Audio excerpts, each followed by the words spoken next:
Okay, imagine this. A really comprehensive blueprint, all mapped out, designed to fundamentally change how the U.S. government actually works. And it's ready to go, poised for a new administration. Well, this isn't just, a thought experiment. It's Project 2025.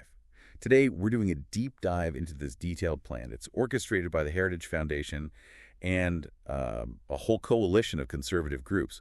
We'll get into its origins, the core philosophy driving it, the specific policies they're proposing, and maybe most importantly, how it's already making waves in politics right now.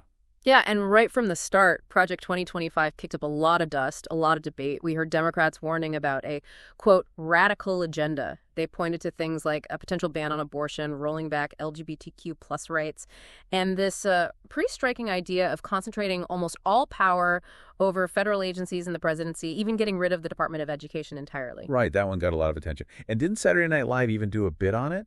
They did. Kenan Thompson, yeah. He quipped about the massive 900-page book, asking if you've ever seen a document that could kill a small animal and democracy at the same time. Huh, yeah. It definitely grabbed headlines. That certainly did. And that's really why we're digging in today. Our mission here is to unpack the core ideas inside Project 2025, look at its huge ambitions, and try to understand the real-world impact of this detailed policy roadmap. For all of us, really, no matter your politics. So to really get the vision here, we probably need to start with Paul Dans. He was one of the key architects, the former director of Project 2025. Okay, Paul Dans. Yeah. And interestingly, even though he was apparently sent into magic exile at one point, Dans seems pretty delighted now that his agenda is actually being put into practice. And what's really fascinating now, he's actually challenging Senator Lindsey Graham, the Republican incumbent in South Carolina. Oh, wow. Yeah, positioning himself as, quote, a real America First conservative. That's quite a move. It definitely shows his commitment to these ideas. So what about the philosophy behind it all? How does Dans actually frame this whole project? Well, he talks about it as a restoration of democracy. That's the term he uses. And he's explicitly aiming to slam the door shut on the progressive era. The progressive era, like Woodrow Wilson, FDR. Exactly. He argues that whole period led to a federal government that's become, in his view, anti-democratic, giving way too much power to what he calls an expert class who sort of superintend life for the common person. Okay, so it's about pushing back against that perceived expert control. What's the core idea, then, about how government should run according to this view? The absolute foundation here is something called the unitary executive theory. Unitary executive. Right. It's not just academic jargon. It's really central to Project 2025. The theory basically says that all executive power belongs squarely and solely in the President of the United States, period. So Dans argues that when policy gets blocked or slowed down by an unelected, unaccountable bureaucracy, that's a fundamental problem that needs reformation. Reformation. It's the wrong word. It is. He actually frames this whole thing as a constitutional debate. Like on the scale of the 1787 Philadelphia Convention, it's about fundamentally rethinking who holds the power. And he seems pretty dismissive of courts that push back, too. Very much so. He basically waves away federal court opinions that have challenged presidential actions. He calls them forum shopped. Meaning they picked a friendly court? Yeah, exactly. Like shopping for the ruling you want. And he calls the decisions ultra vires, meaning, lacking legal authority. He claims these courts hamstring the president, and it's a naked usurpation of power. He even suggests things are getting to a point where this conflict will need to be resolved. Wow.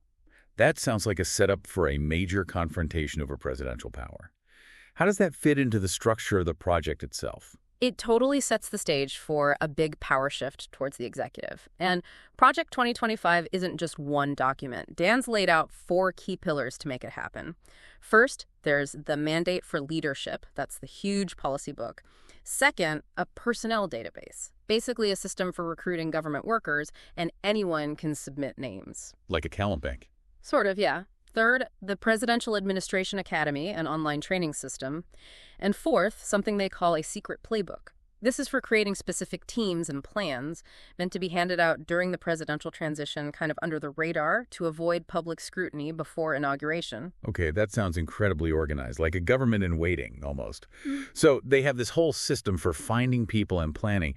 What do they actually want to do with the federal workforce? I read they focus a lot on loyalty, right? Recruiting people loyal to the president, checking social media, asking about ideology for this personnel database.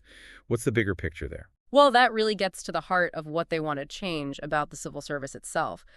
Project 2025 strongly pushes for bringing back something called Schedule F. Schedule F. What's that? It's a job classification that would basically strip employment protections from potentially tens of thousands of federal civil servants, make them much easier to fire.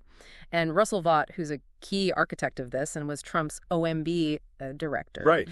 He said pretty bluntly that a second term would, quote, destroy the administrative state and fire and traumatize federal workers. Whoa. Traumatizing. Yeah. And Kevin Roberts, the president of the Heritage Foundation, added, people will lose their jobs. Hopefully their lives are able to flourish in spite of that. Buildings will be shut down. So this isn't just about trimming the budget. It's a fundamental shift, moving the loyalty of civil servants from, say, the Constitution or the agency's mission directly to the president.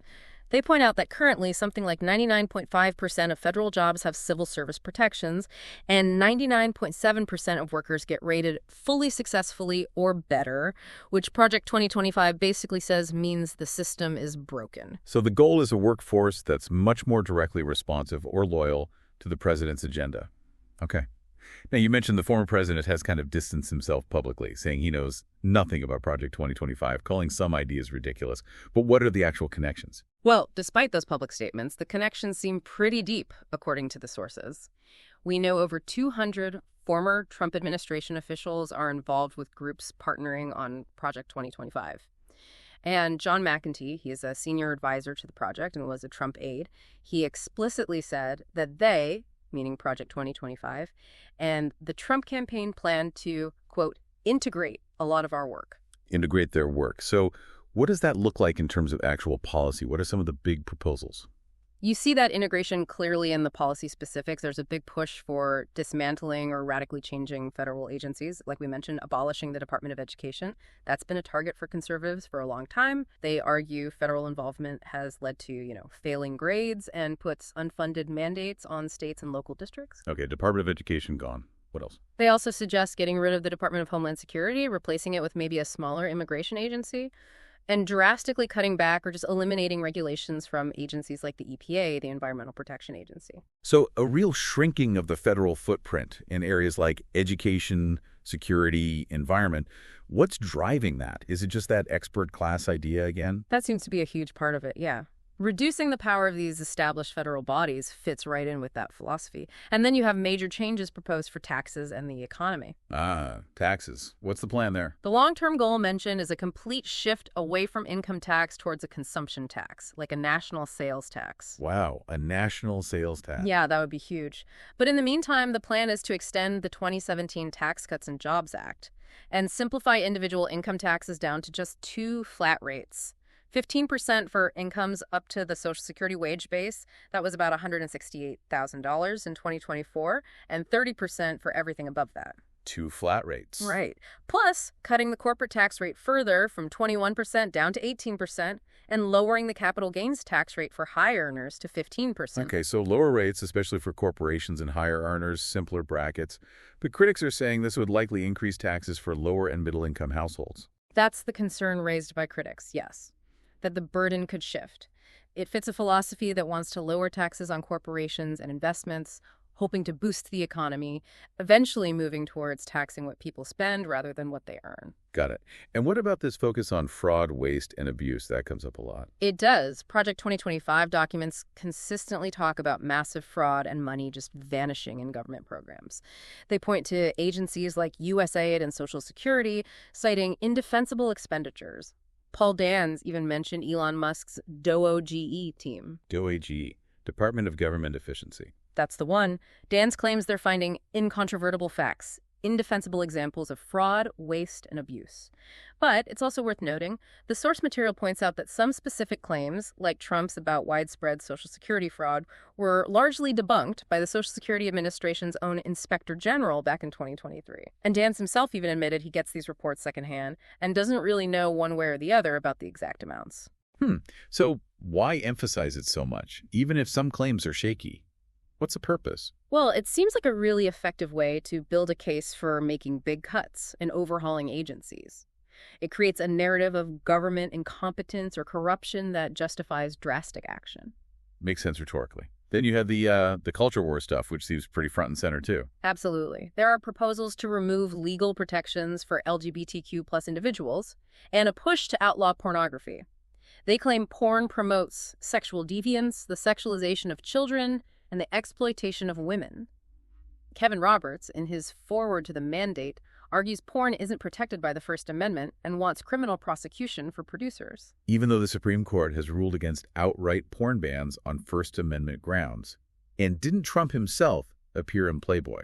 That's right. There's the Supreme Court precedent and Trump's own history, including appearances in Playboy and alleged affairs with porn actors. When asked about this apparent contradiction, Roberts just maintained that, quote, "Our Lord works with imperfect instruments." Okay, so what does this section really tell us about the overall vision? It really signals a clear intention to use the power of the federal government to enforce a particular conservative social and moral code, even if it means challenging existing legal interpretations. And it doesn't stop there. The plan also targets journalism and media. How so? It proposes completely defunding the Corporation for Public Broadcasting, that's PBS and NPR, calls it $500 million squandered on leftist opinion each year. There's even talk of forcing NPR stations off their current FM radio frequencies, potentially making space for religious programming instead. Wow. And is there any connection between that proposal and actual appointments? There is, actually. Brendan Carr, who wrote the FCC chapter in Project 2025. Well, he was later appointed to lead the FCC, and guess what? The FCC under him did launch an investigation into NPR and PBS. So a direct line from the playbook to action. Yeah. Okay, shifting gears a bit.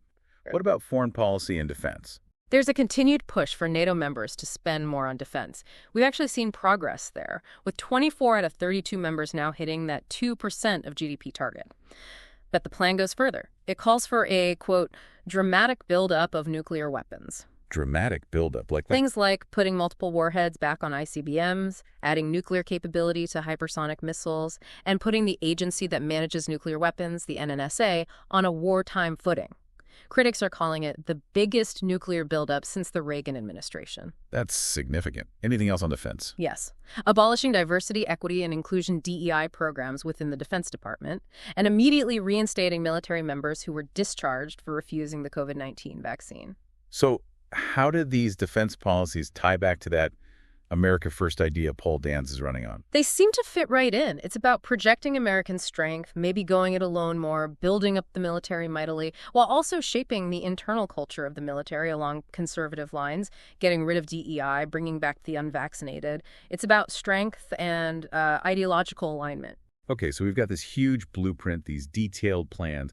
How much of this is actually happening? You mentioned integration. Yeah, despite the public denials from Trump, his administration moved pretty quickly to implement parts of Project 2025 once he took office again.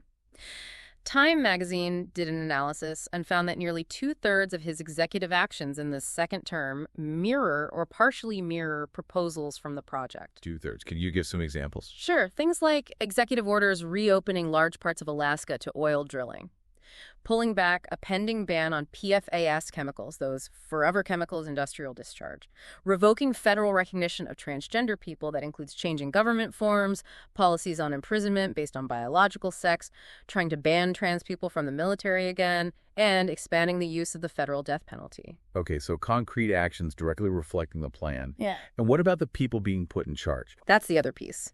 Key appointments have gone to people directly involved with Project 2025. Russell Vought, we mentioned him, nominated again to run the Office of Management and Budget. Brendan Carr at the FCC, Tom Homan as board czar.